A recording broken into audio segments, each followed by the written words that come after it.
Bonjour Christine. Bonjour Marie-Christine. Voilà, nous avons décidé de faire notre deuxième vidéo et on aurait voulu approfondir tout ce qui était lien de l'attachement, qui n'est pas toujours bien compris au niveau justement du lien entre les parents et l'enfant. Est-ce que tu pourrais nous expliquer un petit peu les études qui ont démontré que ces premiers jours de la vie de l'enfant, y compris pendant la grossesse de la mère, va construire la personnalité et la sécurité intérieure de l'enfant? Oui, le système d'attachement est créé dès la vie intra-utérine, dans la mesure où l'enfant il est en demande de sécurité. La sécurité, c'est la garantie de sa survie, de sa vie. Donc, on ne va pas parler de survie, mais de vie dans ce cas-ci. Donc, la sécurité, elle s'installe grâce à la satisfaction de ses besoins. Et ces besoins, ils sont entendus par la mère et par le père, dans la mesure où l'enfant exprime ses émotions. Donc, il y a l'écoute des émotions et il y a la satisfaction des besoins. Et ça, c'est vraiment essentiel dans la création du lien d'attachement. Et donc, ce lien d'attachement est sécure à ce moment-là. Par contre, si le parent n'est pas capable, à cause de ses traumatismes passés, d'entendre les émotions de l'enfant, de satisfaire ses besoins, alors il y a un lien d'attachement insécure qui s'installe. Et donc, le parent ne sait pas réguler ses émotions et donc il ne supporte pas les émotions de l'enfant, par exemple. Donc, alors que le parent qui est dans la sécurité, il arrive à co-réguler la relation, donc à supporter et à accueillir les émotions de l'enfant pour pouvoir aller à la rencontre de ses besoins. Donc une maman qui a été sécurisée par le papa, comme dirait Boris Cyrulnik, pendant les 9 mois de grossesse, ça va déjà avoir un impact sur le nourrisson, sur l'équilibre émotionnel, le stress de l'enfant et de la maman. Tout à fait. Donc, durant la grossesse, si la maman est en insécurité, si elle a un partenaire violent, que ce soit psychologiquement ou physiquement, elle va être dans un état d'insécurité. Et l'insécurité, elle a vraiment un effet sur le corps. Et donc, sécrétion de cortisol, sécrétion d'adrénaline, de noradrénaline. Et l'enfant peut supporter une certaine quantité d'hormones du stress, mais à un moment donné, la barrière placentaire est traversée et le fœtus, le bébé, absorbe tout ce stress et donc il naît déjà, il peut naître déjà traumatisé. D'accord. Et s'il n'y a pas de violence en tant que telle, mais il y a l'homme qui est par exemple trop pris par sa vie professionnelle et une grossesse qui se passe finalement un peu en solo, qu'est-ce qui va pouvoir sécuriser la maman dans ce cas-là? Et Oui, l'enfant, bien entendu. c'est vrai qu'il y a une autre forme de traumatisme qui peut s'installer chez la maman et chez l'enfant. C'est lié à des négligences. Donc, un parent absent est tout aussi traumatisant pour le bébé qu'un parent surprotecteur. Donc, les négligences, c'est l'absence finalement d'interaction, de relations qui sont répétées, donc rassurantes, aussi bien pour la maman que pour le bébé. Donc, l'absence de lien entre le père et la mère, donc dans le couple, va provoquer une absence de lien pour l'enfant aussi. Il y aura une coupure, il y aura déjà quelque chose qui va se produire chez le fœtus. Tout à fait. Tout à fait. Donc, aussi bien on peut dire que le papa joue déjà son rôle durant la grossesse, dans le contact qu'il a avec le bébé, à travers le contact avec la peau du ventre de la maman, le toucher, la voix du papa. D'ailleurs, on sait combien la musique, par exemple, peut déjà, durant la vie intra-utérine, avoir un rôle apaisant pour le bébé. C'est la même chose pour la voix du papa, comme la voix de la maman, bien sûr. D'accord.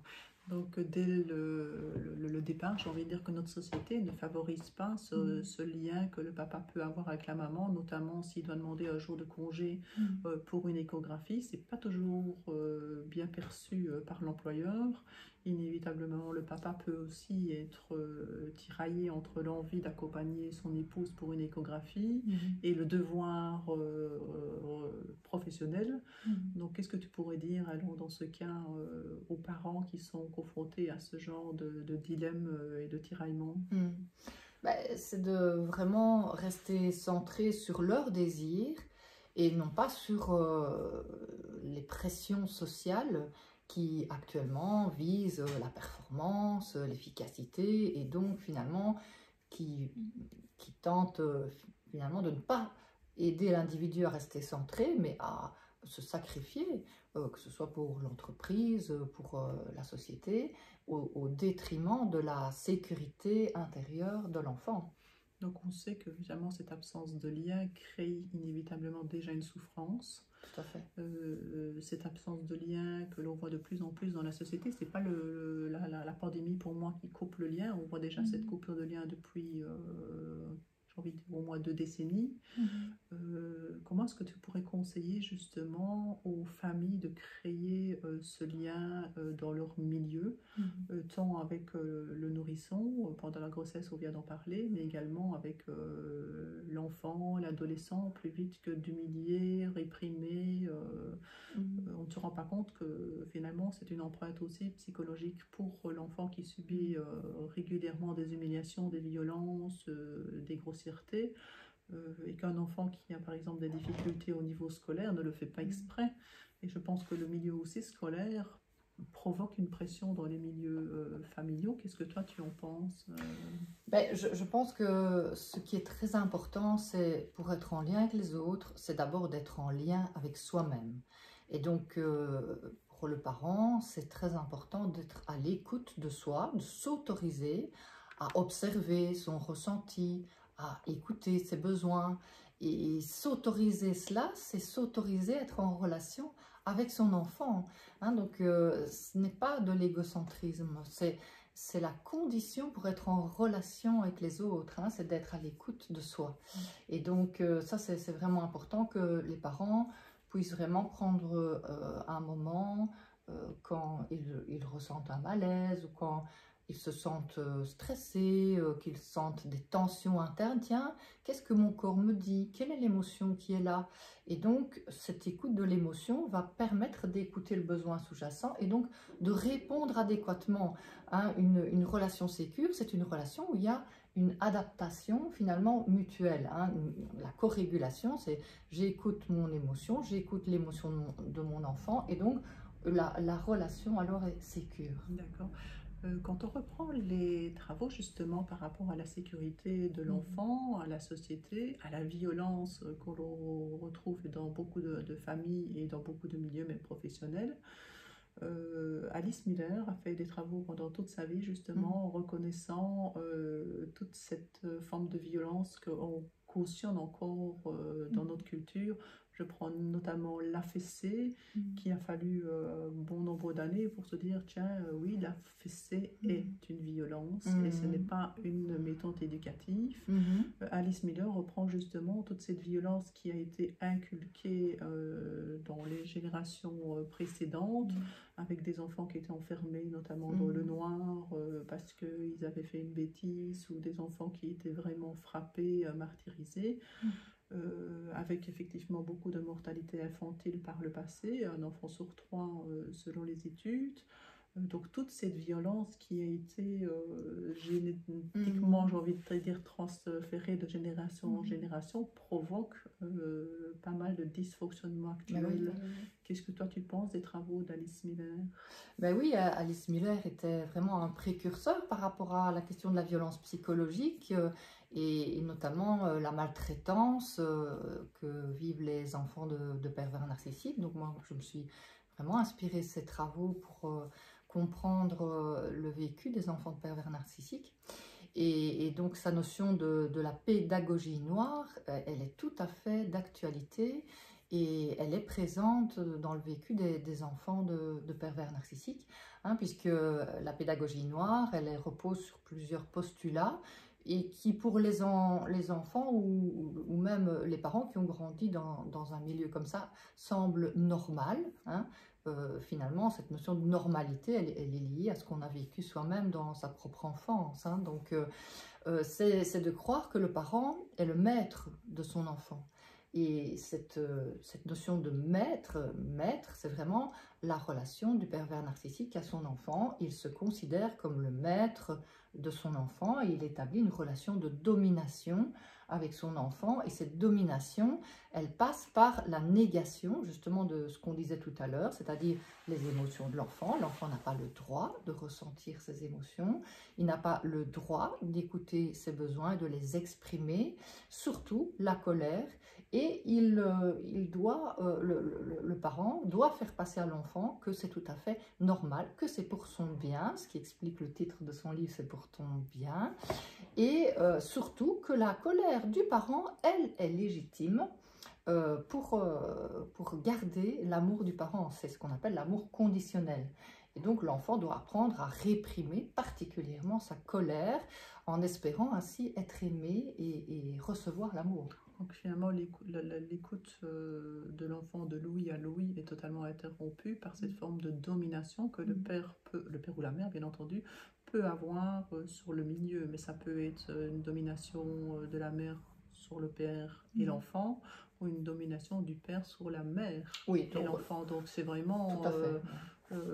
Une systémique finalement. Oui, c'est sûr. La question de la domination, comme je le disais dans l'autre vidéo, c'est pas une question de genre, hein. Donc bien sûr, il y a la société patriarcale qui joue un rôle dans la domination, mais chez le pervers narcissique, la domination, elle est en deçà de la différence des sexes, hein. C'est la question de l'emprise, de la fusion à l'autre, où le pervers narcissique demande à son enfant finalement de renoncer à son autonomie. Et donc ce renoncement à son autonomie, il est en deçà du complexe d'Oedipe. Donc entre 0 et 1 an, là il n'y a pas encore la question de la différence des sexes qui se joue. Et donc c'est vraiment dans cette mesure-là où l'enfant renonce à son autonomie que le parent pervers narcissique va détruire toute possibilité à l'enfant d'accès à une identité. Et donc l'enfant, face à la récurrence de ces comportements destructeurs, il va être obligé de se dissocier complètement de lui-même pour survivre. Et donc les états dissociatifs sont très souvent présents chez les enfants de pervers narcissiques.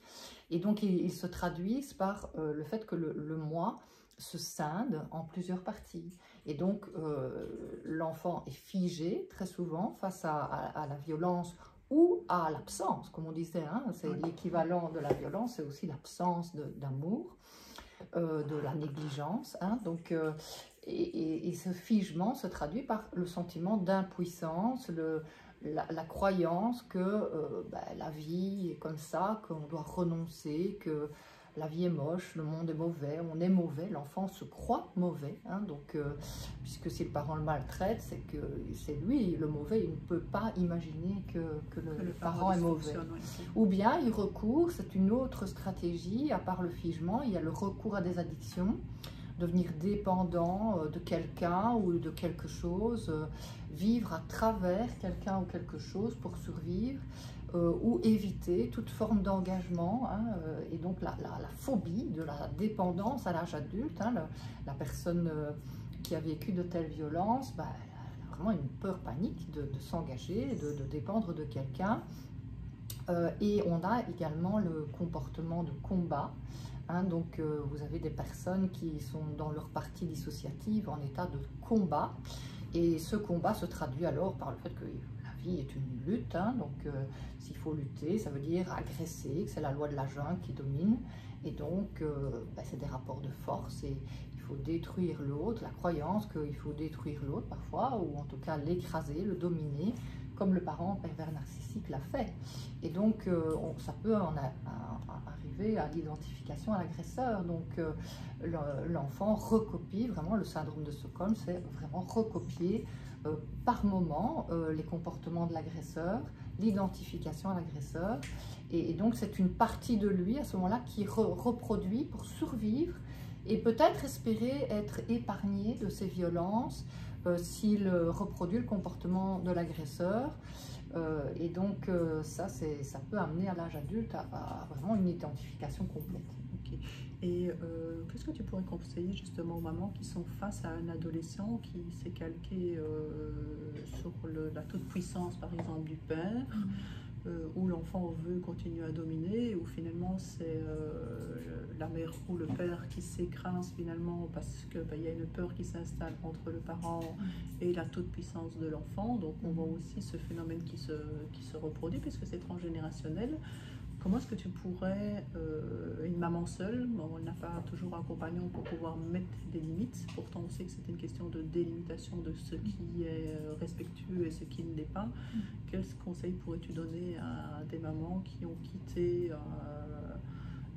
mari pervers narcissique ou manipulateur? Qu'est-ce que tu pourrais donner comme conseil aux mamans face à justement à l'éducation de leur adolescent?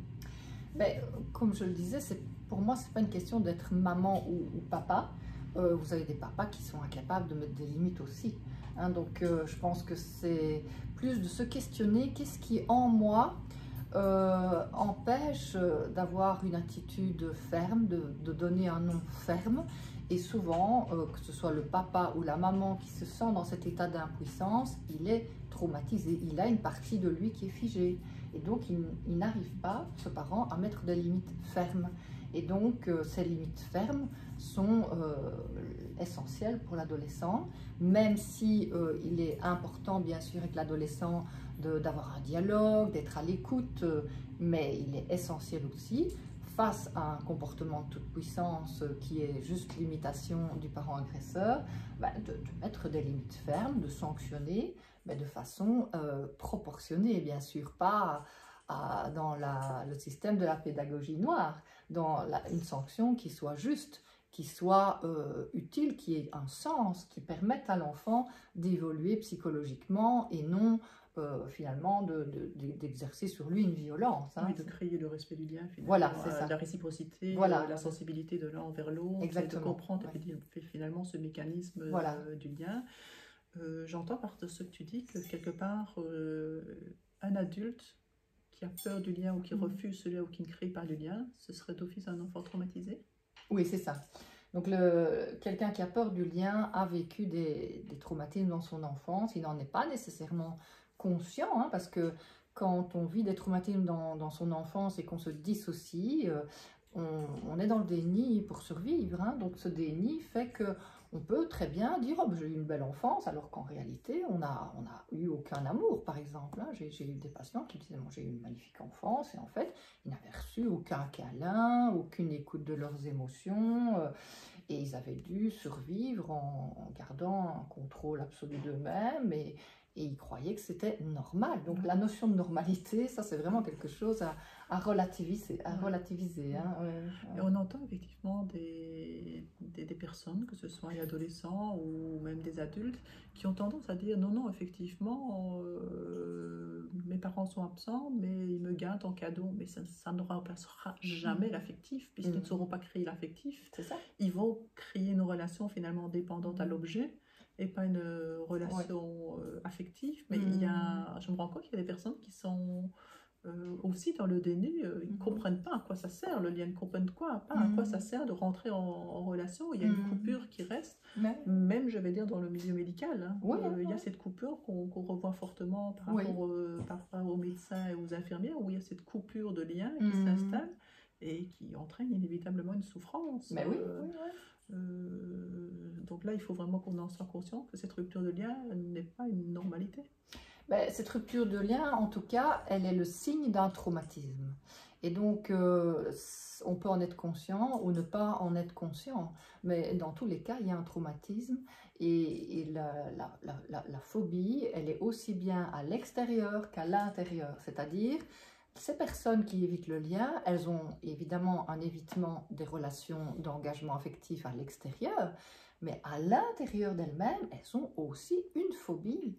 Et on appelle ça la phobie dissociative, c'est-à-dire que les parties d'elles-mêmes sont en conflit, Donc, par exemple, la partie qui combat, qui dit il faut être fort, il faut combattre pour survivre, elle ne va pas supporter la partie émotionnelle, la partie sensible, et ce conflit va être tellement grave que ce sera vraiment une sorte de phobie d'entrer en relation entre les deux parties. Hein. Donc, cette phobie, elle est aussi bien à l'extérieur qu'à l'intérieur.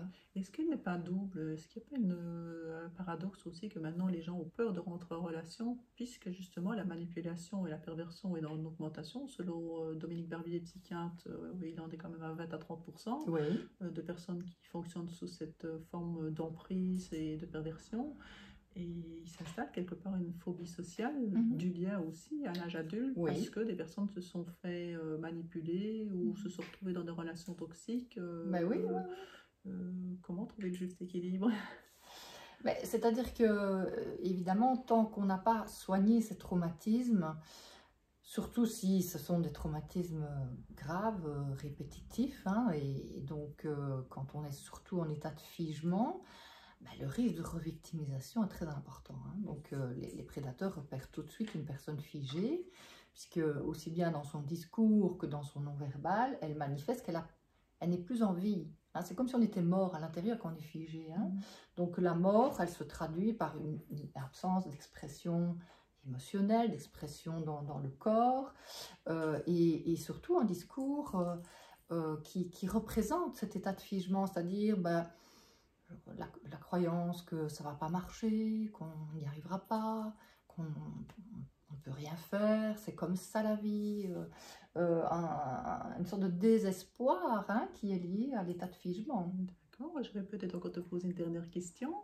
La relation alors justement des personnes qui sont quasi systématiquement dans toutes leurs relations avec la casquette de sauveur, est-ce qu'il n'y a pas aussi ce danger justement de prendre cette position de sauveur face à des personnes qui sont dans la manipulation ou comme moi je l'appelle clairement le langage un peu lame de rasoir au lieu du langage caresse, où il va vraiment avoir ce sauveur qui va vouloir prendre une place pour garder et maintenir l'harmonie.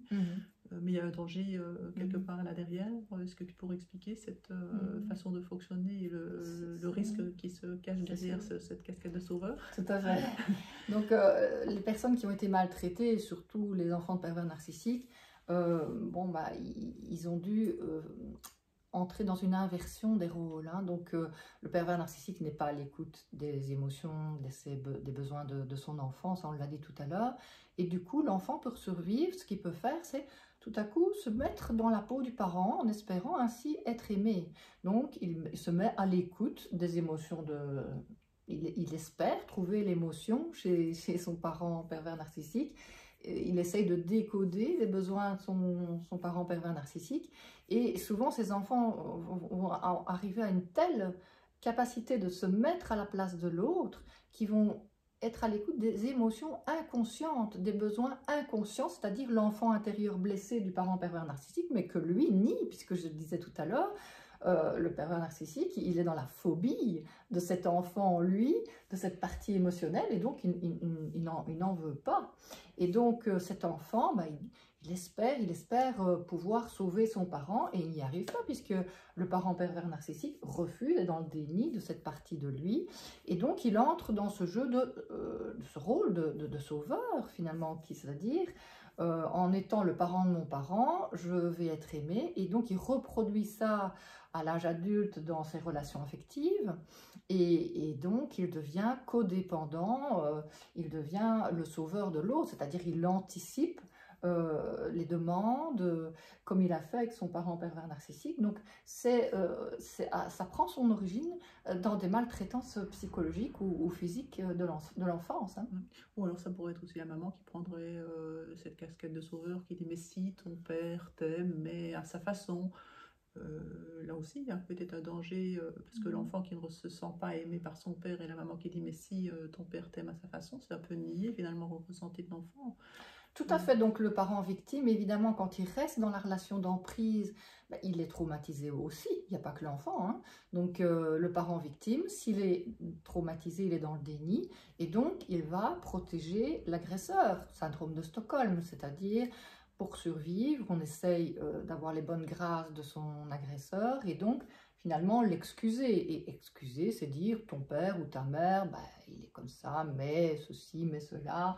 Et donc excuser l'agresseur fait partie de l'emprise, bien sûr. Et donc si le parent victime reste dans cette emprise, bah, il va être un modèle négatif pour l'enfant. Bah oui, on accepte tout, on supporte tout, et donc là on est dans le figement. Accepter tout, supporter tout, c'est se figer, et donc on est la proie de nouveaux prédateurs à l'âge adulte. Et le risque alors finalement de faire ça, c'est de camoufler finalement ce processus et que l'enfant ne puisse pas sortir justement dans ce mécanisme de sauveur ou de cette croyance qu'il y a différentes manières de fonctionner au niveau de l'amour, alors que non, c'est l'affectif et c'est le lien que l'on crée qui est uniquement efficace dans toute relation. Hein. Si, c'est ça, c'est à partir du moment où je commence à m'écouter, à prendre conscience de mes états dissociatifs et que je peux commencer à dialoguer avec eux, écouter leurs ressentis, écouter les besoins frustrés derrière et essayer de trouver une solution au conflit interne. À partir de ce moment-là, je vais apprendre à m'aimer inconditionnellement, pas comme le parent pervers narcissique a fait croire que l'amour était, c'est-à-dire l'amour conditionnel. L'amour inconditionnel est l'amour. Et donc, si je m'aime inconditionnellement, ben, du coup, je vais pouvoir sentir ce qui est bon pour moi, mettre des limites et me mettre des limites de manière, finalement, à ne pas me revictimiser.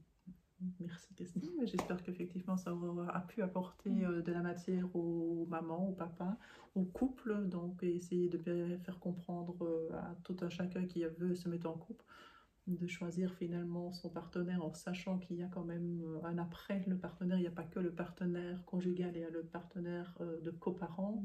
Faire équipe à deux, c'est surtout se mettre d'accord sur les valeurs éducatives qu'on a envie de donner à l'enfant et de créer finalement ces repères à l'enfant pour ne pas qu'il y ait un parent qui contredise l'autre parent et qu'il y ait ces conflits déjà, parce que l'enfant va ressentir la pression et inévitablement ça va provoquer du stress chez l'enfant, un dysfonctionnement, et ce sera souvent par le comportement que l'enfant va le manifester. Hein, c'est sûr, c'est sûr. Donc voilà, j'espère avoir fait comprendre. Oui, pour terminer, à propos de repères, c'est très important de terminer par une note positive aussi à ce niveau-là. C'est que si l'enfant n'a pas eu des repères sains durant son enfance auprès d'un parent, il y a toujours les repères extérieurs, hein, donc les ressources extérieures qui permettent la résilience. Hein, donc ça peut être un ami, ça peut être un professeur, ça peut être toute personne finalement qui, dans la vie de l'enfant, ou dans la vie du parent victime, va être une ressource et montrer que la vie peut être autre chose que de la survie. Oui, tout à fait. Donc les autres liens avec d'autres personnes est important finalement pour se rendre compte qu'il n'y a pas qu'une façon de fonctionner. Et on aurait tendance souvent à prendre les repères sur les parents, sur ce qu'on a reçu des parents, et non pas sur qu'est-ce qui se passe dans la relation chez les parents de mon voisin, de ma voisine ou de mon ami d'école. Tiens, c'est différent, et de pouvoir s'ouvrir finalement à ces liens-là. On en parlait tout à l'heure aussi de l'enfant qui a pu se rattacher finalement à son animal, qui a créé aussi un lien rassurant pour l'enfant. Donc pourquoi l'enfant cherche à être rassuré. C'est sûr, oui, bien sûr. Merci Christine. Avec plaisir, merci aussi. Christine. Merci.